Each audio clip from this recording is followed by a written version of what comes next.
Hello and welcome YouTube. Today I want to show you my latest Witchblade. This is the Dreeg's Evil Trauma Witchblade. This build is focusing around Dreeg's Evil Eye as well as Blade Arc and has a filler cadence. It is converting all the poison damage globally, so also from Dreeg's Evil Eye, towards internal trauma damage. So if you're interested in a meme build that is similar to a Target Warlord but still different and more creative, this build is going to be for you. It's still a damage over time character, right? So you can still kill lots of enemies by just kiting around and throwing your eyes at enemies. You don't have to like go all in and face tank everything all the time with Cadence and Blade Arc. You can always like just kite around and throw your eyes at people and kill enemies that way. But yeah, that said, the build is not worth investing in if you want like a really strong build or if you want like a good beginner build. This is like the type of build that you want to do if you're like into wonky stuff and you would like to discover the limits of conversion. My too long didn't watch summary for this video would be don't do this at home, especially not in hardcore, unless you wanna have some wonky ass fun build. I will do a proper Witchblade that is worth investing in soonish, but until then, enjoy this video. So as always, let's start out with the skill allocation of this character. And we are a soldier and an occultist, making us a Witchblade. First of all, I'm gonna start out with the occultist side of things here. The main ability is, as I said, Dreeg's Evil Eye. And since we're focusing on damage over time, in this case internal trauma damage, we are also converting all the acid and poison damage to physical and internal trauma damage.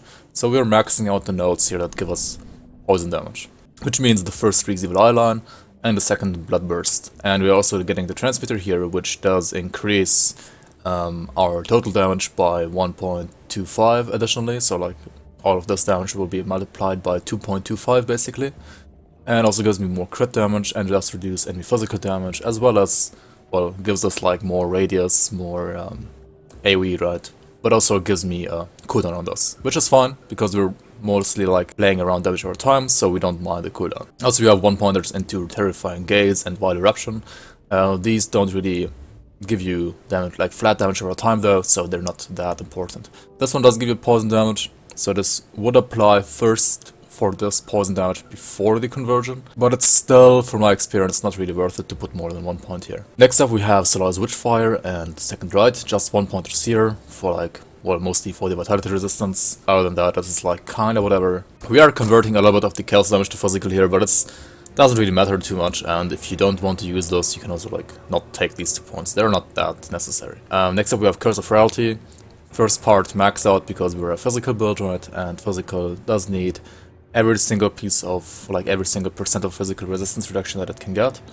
And also we have 1 point in vulnerability. This one gives me a little bit DA reduction for just 1 point, that's fine. Next up we have Blood of Dreeg. This one, well, it's a heal and it's awesome, and you use it for the offensive ability as well as the acid damage, which also gets converted to physical, as well as Aspect of the Guardian, one of the best skills of Occultist, and yeah, 100% poison rest here and 12% phys rest. So the other mastery we're using is Soldier, and here we have Blade Arc as our, well, secondary main ability. 1 point into Blade Arc itself because we are using just a one-hander and an offhand, so the weapon damage is not gonna be like too important here.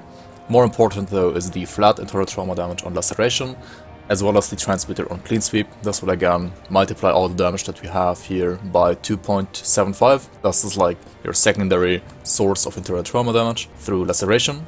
Next up we have Warcry. This one is really good on any physical soldier, or like any soldier in general, because of the damage reduction. Soft cap here, it's not really worth it to overcap this. And Break Morale, where you max this out, and we have 34 flat physical resistance reduction. While this also means that we don't need a Devotion that gives us flat physical resistance reduction because they wouldn't stack. And 34 is also a pretty good value for this type C resistance reduction. Also we have Blitz for mobility and some more internal trauma damage here on Blind Side, and also the A reduction here. Just 1-pointers here, that's good enough. Cadence. Cadence is like my filler here. I'm using Blade Arc and Dreeg's Evil Eye whenever they are off cooldown, and then I'm using Cadence as a filler because Deadly Momentum does give me more internal trauma damage as a buff, so this will also apply to everything that has weapon damage, and that is, for example, Blade Arc current. So that's pretty good, and I mean, it's kinda decent. It's not the best thing ever, but it's okay. Next up we have Military Conditioning. Really good passive note from Soldier, 11 points here for 19% physique and 16% HP. 10 out of 10 is also fine, 11 is like good as well in my opinion, but you should never put military conditioning above 11 out of 10 in my opinion. 1 point in veterancy, because why not? Honestly, you don't necessarily need this, but like 1 point for 5 points is kinda decent. And you get like some HP regen here. But we're not using the physique requirement reduction here, so... And this is not a must-have, you can also like take out the point here if you don't like it. 8 points of the Decorated Soldier for elemental resistance, slow resistance, and percent internal trauma damage. Pretty good here. As well as Scars of Battle, 7 points here for armor absorption, bleed resistance, stun and freeze resistance. Field Command, maxed out for OA, DA, and percent armor, really good. 1 point it is squad tactics only, because, well, we don't necessarily need casting attack speed on this character, right, because it's a damage over time build, so 1 point is fine enough. Also 1 point in fighting spirit. You can put more points here if you have like the freedom to do so. It's okay to like soft cap this, for example, it's really good actually. But like, it's not the greatest ability ever, so you don't have to do that, and I think like a 1 pointer is fine as well. Also we have Counter Strike as a 1 pointer. This is kinda questionable to be honest, because it doesn't have any internal trauma damage. And you could just take this out as well, to be honest. Next up we have All-Around's Rage. Now this gives me lots of internal trauma damage as well as percent internal trauma damage. And 14% OA and 14% movement speed. It's kinda sad that I can't put this to 22 points, so in case you manage to do that somehow, do it. The last point here is really good. But yeah, I think this is at 21 still better than Fighting Spirit or Squad Tactics. Let's move on to the Devotions. Devotions are internal trauma based, so we are using Blind Fury from All-Around. Using this on Cadence, because Cadence is like the spammable ability that we're using, right? And this has a pretty low cooldown, and we wanna proc this as often as possible, right? It's not even maxed out yet, but should be maxed out soon. Also, we're using not this point here because this is flat physical, but we're using this one for the internal trauma. Really good note here as well. And then we are using stuff like Dryad to heal ourselves, because, well, heal is not the best on this character, so I don't have Ghoul actually. Even though we do have some weapon damage like Cadence and Blade Arc. But you also sometimes like want to kite around, and Dreeg's, I mean, internal trauma damage is very good because you can kite around, right? And a devotion like Dryad fits perfectly for a kiting playstyle compared to Ghoul. Also a must-have for any physical damage or internal trauma damage build is Assassin's Mark, right? For the resistance reduction here, really important. Also, well, Hammer, Owl, and Empty Throne are kind of like, well, good filler devotions for internal trauma. Hammer lost its flat internal trauma but gained 6% armor. This is actually kind of fun because the build has good armor, so it's not too bad to get the armor instead. And also Throne get buffed, right? It had like more chaos resistance here now than before. Also, we are using the Harvestman's Scythe for, well, percent HP, Cunning, Spirit, DA, Physique, all these like general stats, and the main reason for that is that we need lots of Spirit to equip the offhand here, and that makes putting points to the Spirit a little bit less of a necessity. So that's pretty good actually for this spot. Also the Dryad node over here, lowering Spirit requirements for weapons and jewelry, also helps with the offhand. The other tier 3 devotion I went for is Wire, the Stone Matron. I mean, this one got buffed in the last patch, but it actually got buffed for retaliation damage and not for internal trauma. And people were actually saying that it's kind of weak for internal trauma and not that actually pretty good for retaliation. So I don't really know why they buffed it for retaliation, but didn't buff it for internal trauma. Kinda underwhelming. I mean, the Petrify is pretty good, especially for like Shadow Ram, for example. Petrification is really good here, really nice to see for like trash or like elites. But yeah, I think this still needs like maybe a small internal trauma damage buff. They should like increase maybe the internal trauma damage by like 10% or something. It would be nice. That said, it's still a pretty nice fit here, and I like it a lot here on this build. Also Watcher, pretty good tier 2 devotion obviously, and you can pretty nicely use this when you need blue for Wire and yellow for All-Around, right? So pretty nice fit here. Same thing for Panther, really good tier 1 devotion, also blue and yellow. Hound and Satyr's Guide for, well, blue devotions as well. Pretty nice devotions here. This one gives me more armor as well. And yeah, it's actually worth it to use this over Eel in my opinion on this build, because this build has pretty nice armor and Hound does give you even more armor. And armor works in a way that like the more armor you already have, the more effective additional armor will become, right? So, alright, so here we are in grandtools.com, and I'm gonna show you how to make the devotions. So first of all, you want to have the Assassin's Blade, right? This is very crucial for your build. Then also you wanna have the Empty Throne, the Owl, right? Then also Dryad. And then you also want some blue affinities, such as Panther, Hound, Sailor's Guide, Sullen Watcher, Harvestman's Scythe, and then also Oleron and the Wire, right? So for Oleron you just need the hammer.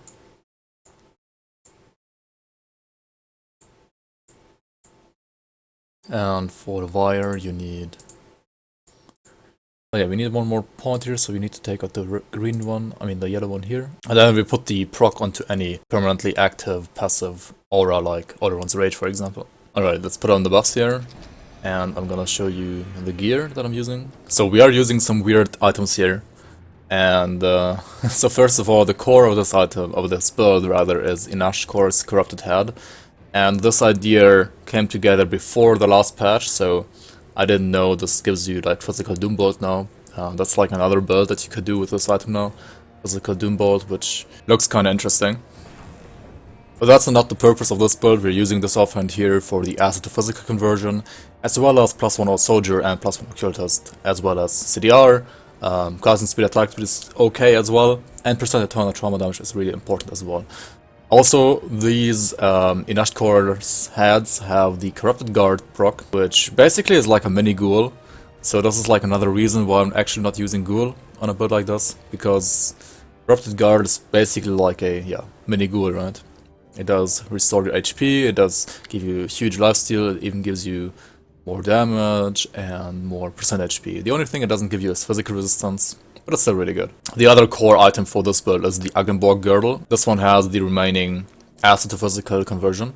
Also, I got a pretty nice one here, Devastating of Attack, which gives me 164 offensive ability, as you can see. So yeah, if you're not as lucky as me, you might have less offensive ability playing this build, which should be fine still. Maybe you get some more DA instead, which is also pretty nice for this build, right? Also, this belt increases your armor again, so we're rocking 3.6k armor almost with 8 offhand. Yeah, also gives me +1 soldier, and yeah, that's like these two items are basically the core, because they convert all the acid and poison damage to physical and internal trauma damage. Next up, we have Crimson's Vile Scepter. This one adds more poison damage to Dreeg's Evil Eye.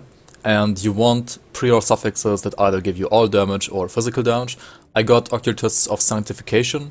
Of Sanctification is really good because it does give me all damage, crit damage, damage with Chthonians, as well as some offensive ability, I believe.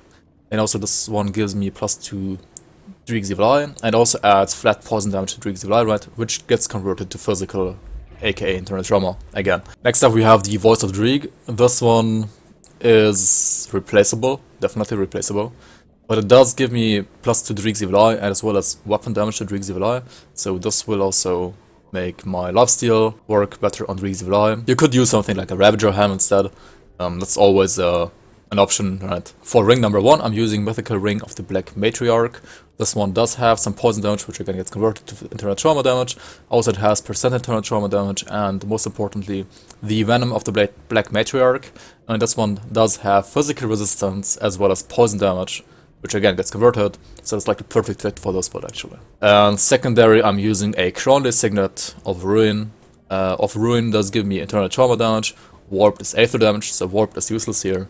But we're using this for +3 to Laceration, and for some internal trauma damage through the Of Ruin suffix. Mythical Avenger of Cairn, really nice defensive amulet, right? +1 soldier, and +4 Aether resistance, +4 max all rest, so we have like 88% Aether rest because of that, and 84% all of the other resistances, and like Vitality at 87 and Pierce at 86 actually. For shoulders, I'm using Targo's shoulders, because these have +3 Laceration, which helps me max out Laceration for Blade Arc, as well as Elemental to Physical Conversion, which I'm not really using that much though. For the chest, Vestments of the Great Guardian, +4 Dreeg's Evil Eye, +2 Vile Eruption, and also the Devout of Dreeg aura, which gives me 24% Chaos Resistance is just really great here, and in my opinion the best that you can use here for this build. Also insane offensive ability, as you can see. I rolled 109 flat OA as well as 6% OA on top of that. For pants I'm using Choices of Barbaros. I mean, these lost DA, that's one of the reasons why I have below 2.8k DA now. I had 2.8k DA before this nerf.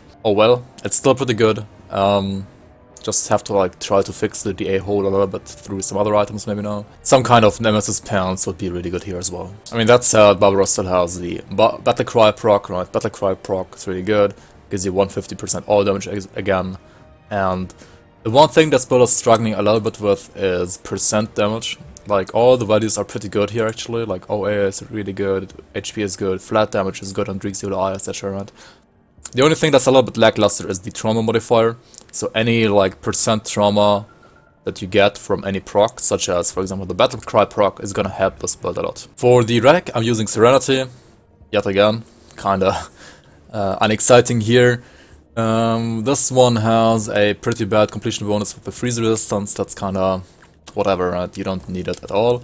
It's one of the worst rolls you can get here. But Serenity is mostly used for plus on all skills, and it helps me to max out both Dreeg's Evil Eye as well as Laceration at the same time. You could use something like a Doom Relic here instead, but that would make this build like even more piano, right? I mean, you have one slot free here, so you could like put Doom, for example, here if you want to use Doom Force instead of Serenity. But it will also mean that you get less damage from your Dreeg's Evil Eye, right? And yeah. Also the Serenity proc itself is really good. Obviously, for hardcore, really strong. For the metal, I'm using Mythical Mark of Calastor.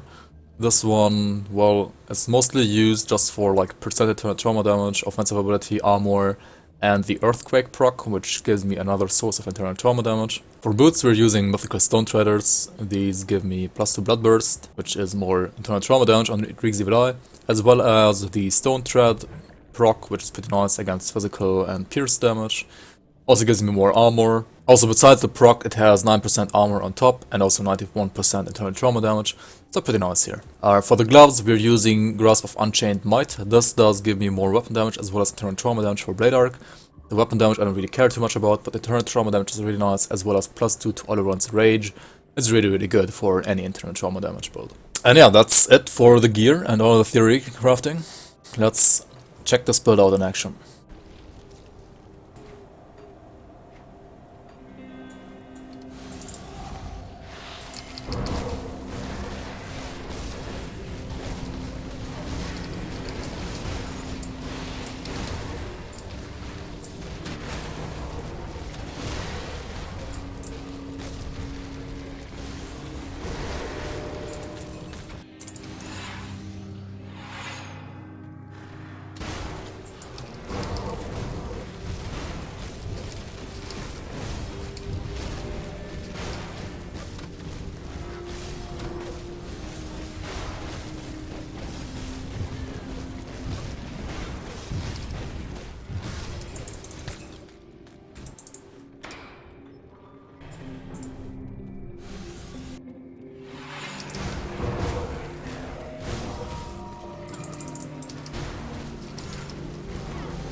Oh, tilted. Nice.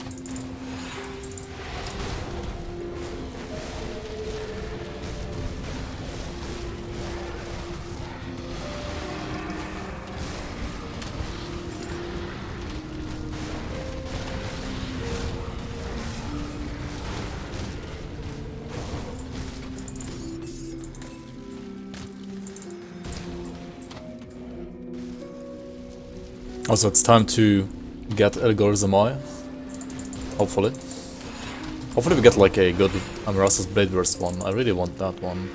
So far I've only gotten the Dragon Essence one. I don't know. Maybe one bad-ish AOB one.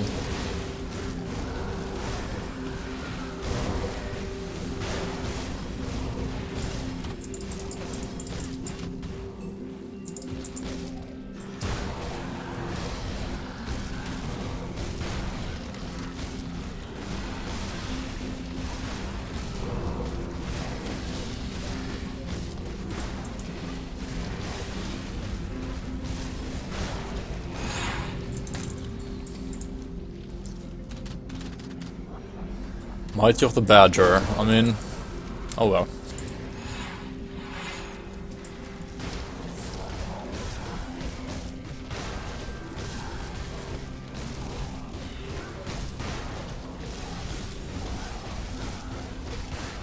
You actually want to get below 50% HP, right, to proc your offhand. And once the proc is down, though, you have to be like, a little bit careful. At least, like, walk out of his pool, right? Yeah, he's gonna die anyway. Okay.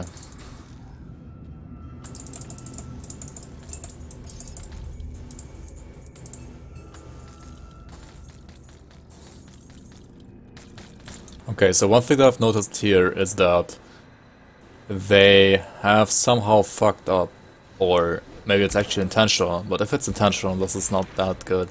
They increased the... like, they decreased the visibility range of totems on this map, right? I mean, it was maybe a little bit too high range before, but I think they didn't want to nerf it actually, it was like a mistake or something. Okay, so we have a totem here, so maybe I didn't see it because of fog issues, right? If it was because of fog, then it's actually fine. Let's see how far we have to go here to see it. Yeah, see this? Like, you will only see it once you're like this close actually on this map now. So they mashed it with the visibility range on the small map. So now, yeah, you will see the totem on the small map at the same time as you will see it on the big map, right? And before, you were like over here at this... wait, what? Look at this, what the hell is this? Huh? How do I see it now, but I don't see it like when I'm closer here, right? This is so weird. Okay, let's port back here, and let's see if we see it from the rift gate, right? Like before, on 1.1.6.0, you saw the totem like when you were over here. Okay, so this still works, apparently. But sometimes it seems to like bug out or something, I don't know. So weird. Okay, now it works again. But like over here you don't see it, right? Why do I not see it here? That's so weird, right? And I've noticed this with like a couple of other totems as well, ever since this patch. I hope that's not intentional, and if, you know, it seems kind of weird. And I think I haven't seen something like that on the last patch, like on before the last hotfix. So I hope this gets fixed.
Okay, so this totem works as intended, right? If you open the big map, you will see the totem from far away, and it also should not disappear for some reason when you get closer to it, right? Yeah, this one works fine. Alright, totem next to Lokarr. Should we do both at the same time? Sure. I mean, that's gonna be a monk ass, but here we go.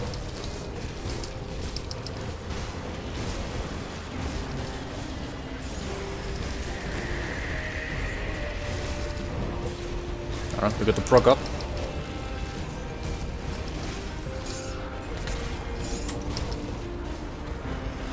But yeah, seems good.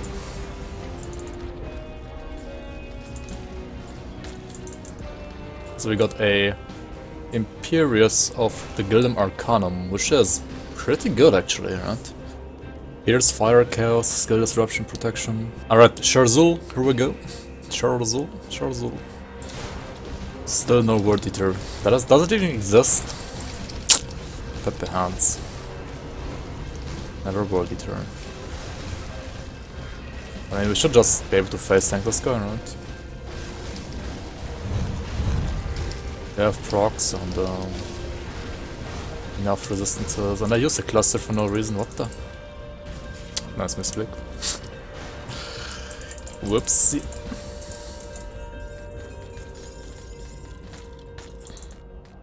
Fat fingers strike again. Oh nice, another totem. Let's drop. Oh, Arcane in here. Let's get the Arcane ASAP. Oh shit, you got heal, are you kidding me? Oh, the projectile. Oh, was so close.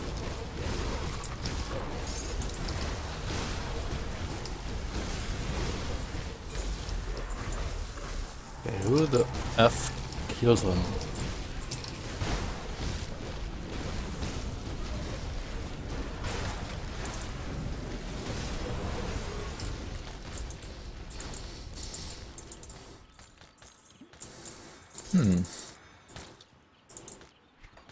Oh well. We gotta check out this dungeon as well, right?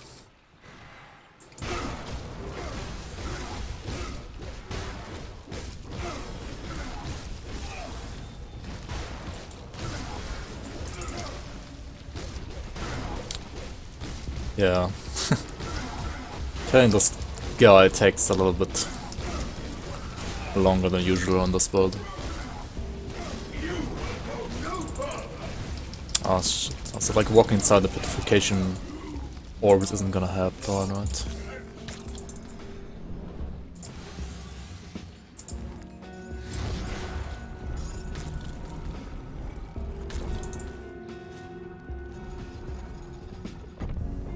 Alright, Magi's, here we go. We didn't get an Aether Magi though. Would have been funny. Oh, shit, we got hit. I mean, it should still be fun, right? My resistances are good. Good overcap on this character, actually. That's all fine.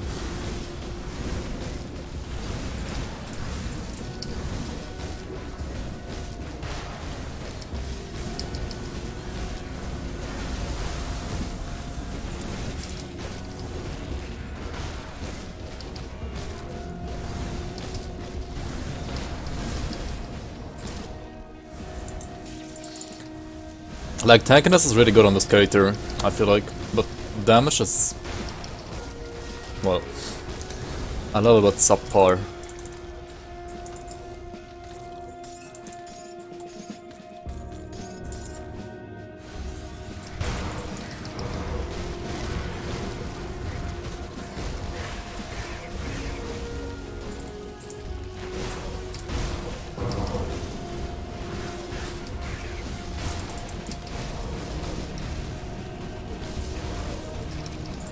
Rock, whole shot.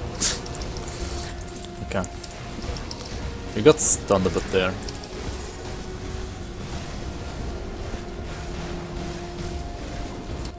And also Serenity actually propped around because you got stunned so much. Oh well. We gotta kite a bit now. That we don't have our procs available anymore, right?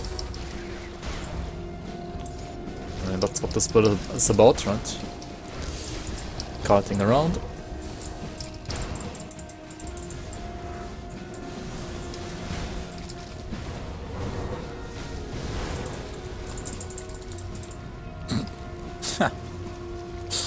Okay.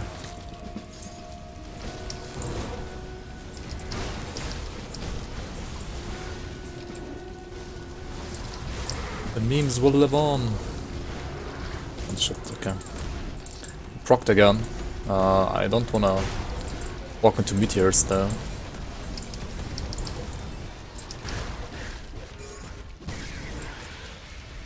Alright. Not even close. Alright, Morgoneth, here we go. This is gonna take a while on this character probably, and we might have to cut around a bit as well. We'll see, we'll see. Also you have Zephrys in here, yeah, you definitely wanna kill Zephrys ASAP before he starts like throwing his rocks. He already threw them, oh well. He's gonna jump, come on, jump. You're gonna jump? No? Oh, there he is, holy shit. Straight into my face.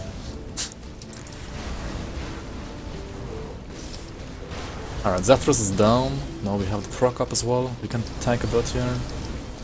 We're dealing like no damage though, right? Because Morgoneth's damage reduction abilities are kind of crazy good. So proc is down. We have to be a little bit careful. Still has Serenity. Yep, there's gonna be a Serenity here. No, yes, there it is. What is this? Okay, I played it like way too reckless. Could've, should've clustered actually there.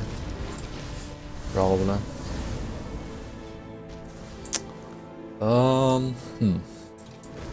Okay. Getting hit again.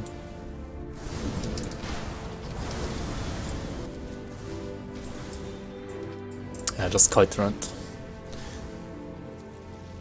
Okay, we have our proc up again, so if we drop below 50% here, the corrupted guard is gonna proc again, right? There it is. Should be fine here. Alright, alright. It's gonna despawn anyway.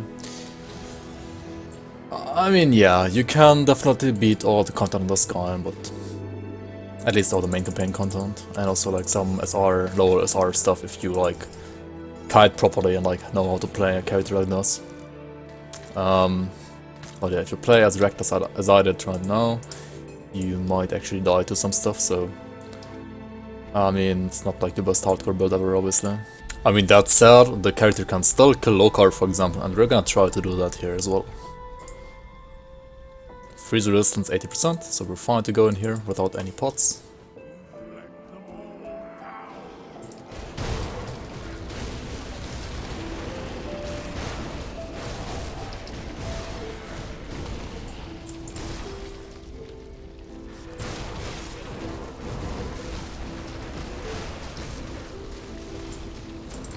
What is the skill disruption though? What the?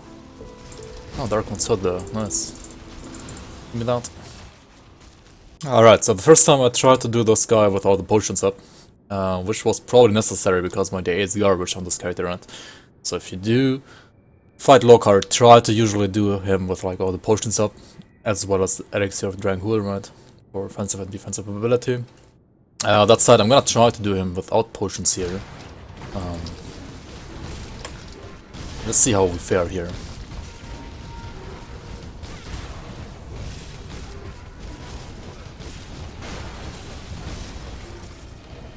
So we got the proc up. As long as we have the proc.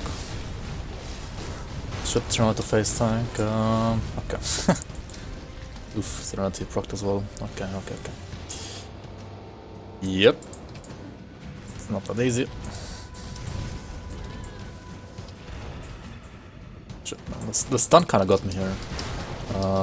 But there goes a cluster. 3, 2, 1, down.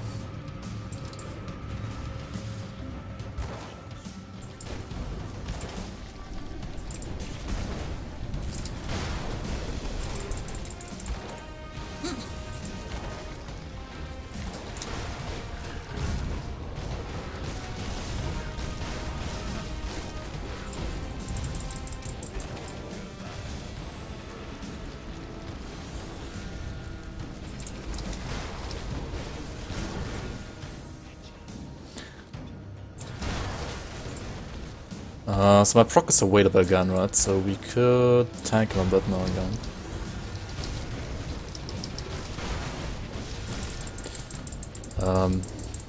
Yeah. Okay.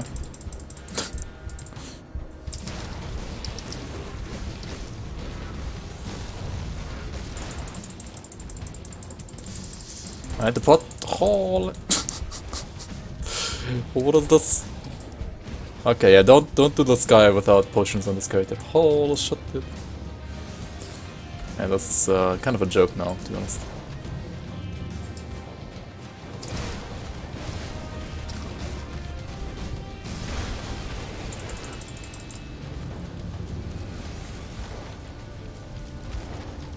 Okay, we got the cluster back up again, so I could use another cluster if I needed to.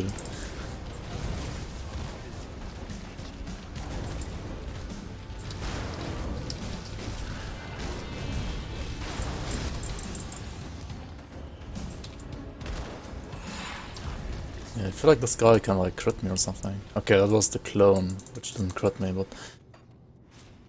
Yeah, this is not a Lokarr farmer, obviously. I mean, you can kill him, but it's super monkas. So yeah, don't do it. But I mean, you don't play this build for like killing Lokarr, right? You play this build for the memes, right? So this is gonna be it for me for this Dreeg's Evil Trauma Witchblade. I hope you liked this meme build. For future updates on the Witchblade and also my other builds and future builds, give me a sub and a like here on this video, as well as maybe a follow on Twitch as well. And yeah, I hope I can see you around on the next one.